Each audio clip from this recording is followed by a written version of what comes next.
So friends, namaskar. I am Grijesh Kumar with a new video. Friends, this video is based on remaining part of previous video which has been created for TGT English preparation. Here question number 151 is given as what is an incunable or incunabulum? Plural इसका होता है incunabula. यहाँ पर आपको बताना कि incunabula है क्या. तो यहाँ पर दिया गया इसका answer a book pamphlet or broadside printed in Europe before the year 1501. So correct option is C. Next question is 152. A piece of writing which presents characters inner thoughts is known as. Writing की ऐसी piece जो कि किसी character के inner thought को represent करती है उसको क्या कहते हैं. तो यहाँ पर इसका आंसर दिया गया है interior monologue. So correct option is A. Question number 153.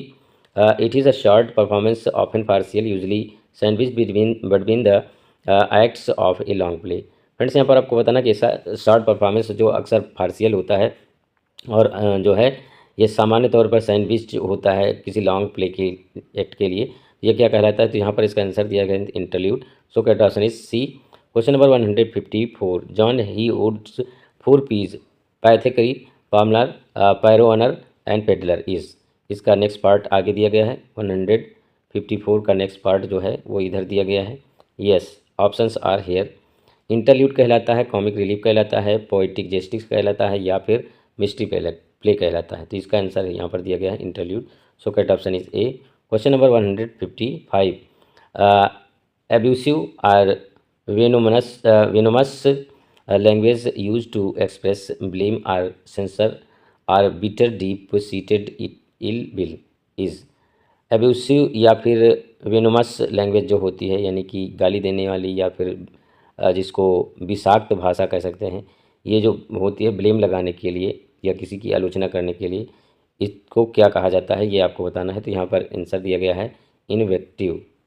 इन्वेक्टिव कहा जाता है. So correct option is B. इसको क्या कहते हैं, invective. Question number 156. The reversal of the normal word order in a sentence or a phrase is known as.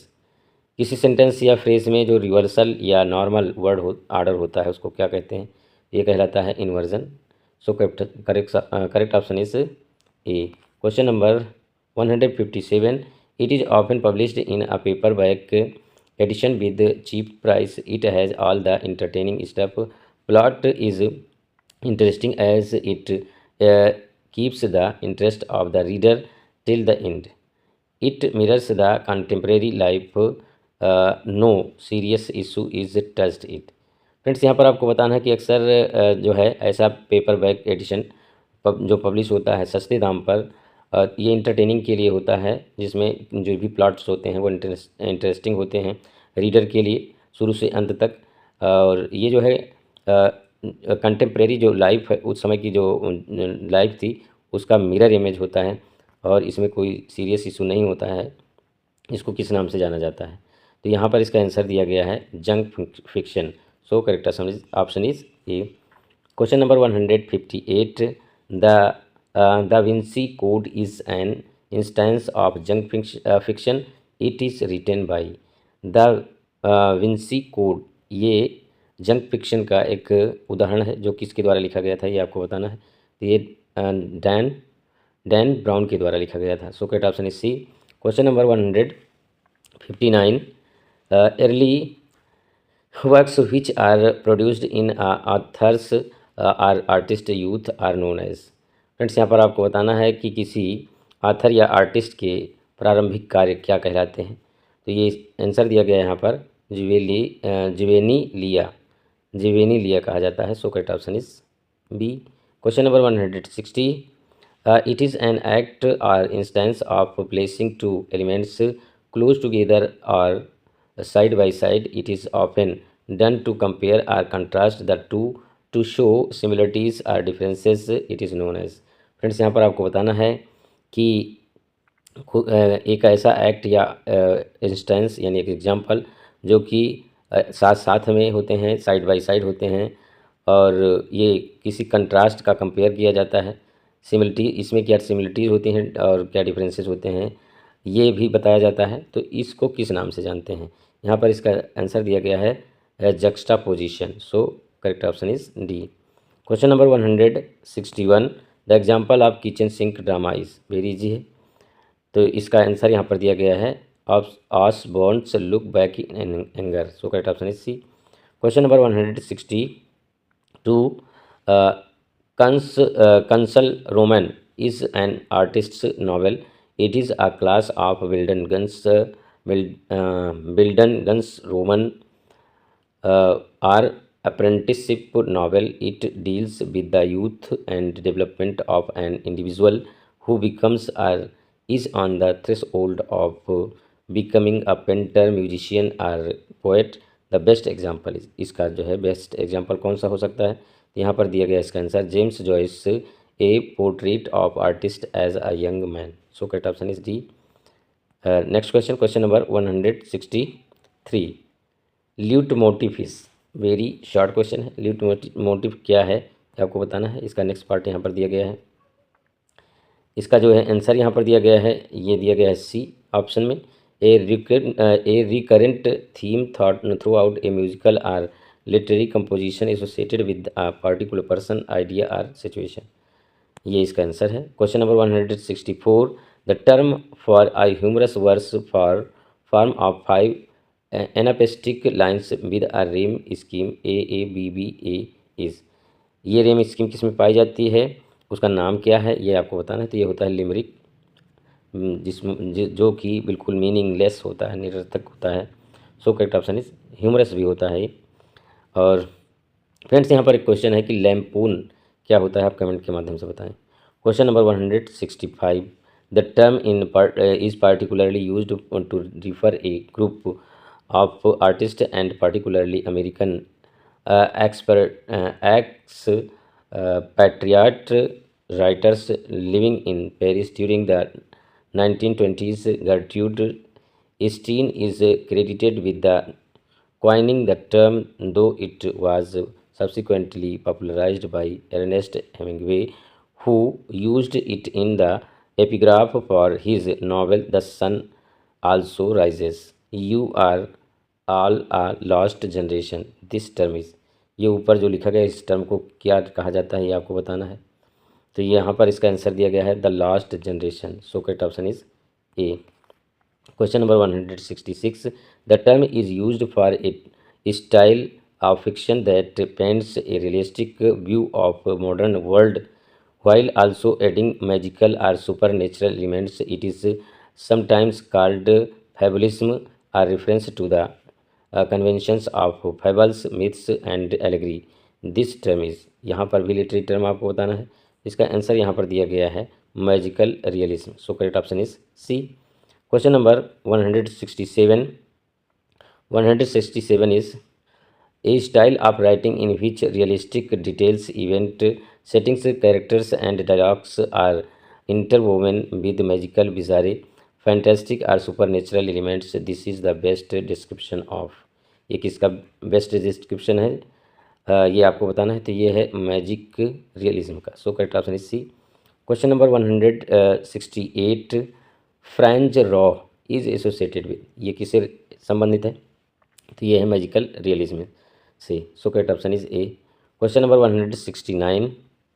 169 is an overall term for a class of novels written by Gabriel Garcia Marquez, Gunter Grass and John Fowles is, इसका answer करना है आपको। तो यहाँ पर इसका option दिया गया है मैजिक स्पिरिलिज्म, मैजिक डैडिज्म, और इसका नेक्स्ट पार्ट इधर दिया गया है। Next part of question number 169 is given here, yes here, यहाँ पे दिया गया है मैजिकल रियलिज्म और सरियलिज्म, इसका आंसर हो जाएगा मैजिकल रियलिज्म।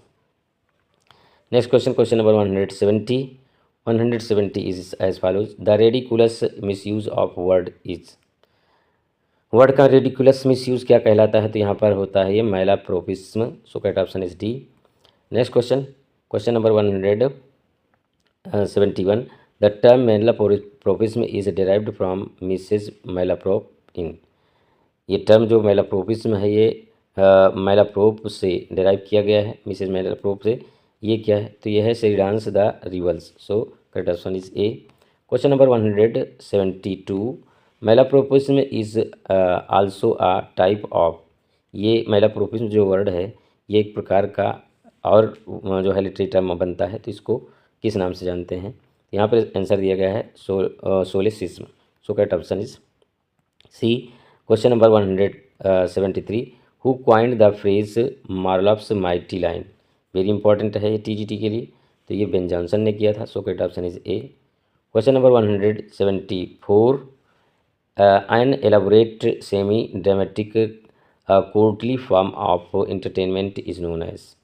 एक एलाबोरेट जो सेमी ड्रामेटिक होता है कोर्टली फॉर्म में, और इंटरटेनमेंट का एक कोर्टली फॉर्म होता है, तो इसको किस नाम से जाना जाता है? यहाँ पर इसका आंसर दिया गया है mask. So correct option is A. Question number 175, match the following. Friends यहाँ पर कुछ लिटरेरी टर्म दिए गए हैं, लिटरेरी वर्ड दिए गए हैं जिसकी मैचिंग करना है, सही मैचिंग। यहाँ पर पहला दिया है एक्ट। एक्ट क्या है? Act is one of the main division of play, सही है। सीन क्या है?